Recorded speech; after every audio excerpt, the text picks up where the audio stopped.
mən hansı konsertdə idisə, çalıb, mənim yadımdan cavabı solanı çalır. İndi mən oxumalıyam axı.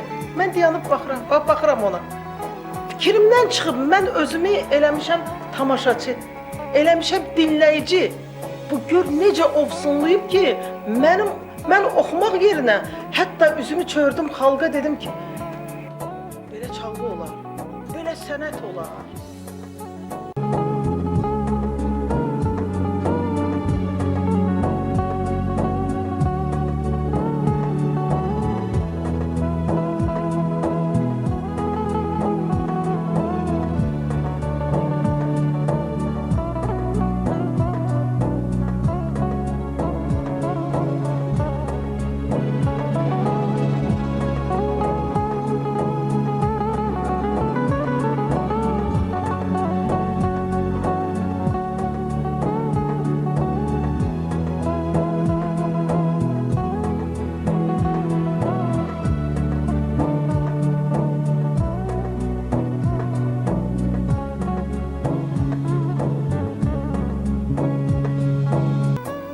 Bu nə tər adamdır, bu nə barmaqdır buna Allah verib, necə talant verib bunu ki, bu çalır, mən oxumağımı da yadımdan çıxartmışam, onda bir əl getdi. Görün dedim, indi mən səhnədə, mənə bu qədər ağlıda olmuşam, siz neyniyərsiniz? Ayaq üstə durub əl çaldılar.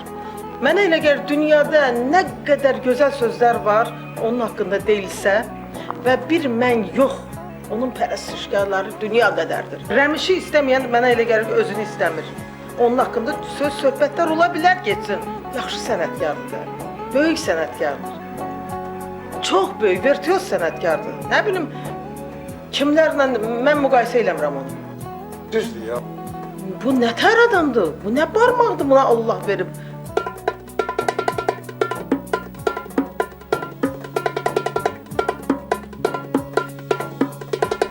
Hər bir insan ömrü yola bənzəyir, əzəli və sonu olan yola. Bu ömür yoludur.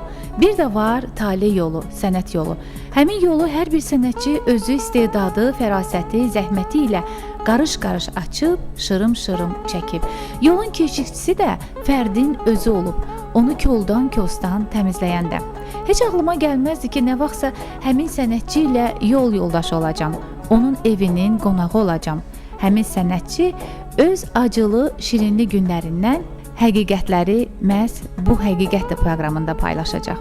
Müəllim, bəzən insana belə olur ki, məsələn, ya xəstəxanada görəndə, ya bir xeyir işlərdə görəndə deyirlər ki, sənə uzun ömür, can sağlığı arzu edirəm. Ümumiyyətlə, Rəmiş müəllim, uzun ömür vacibdir, yoxsa can sağlığı?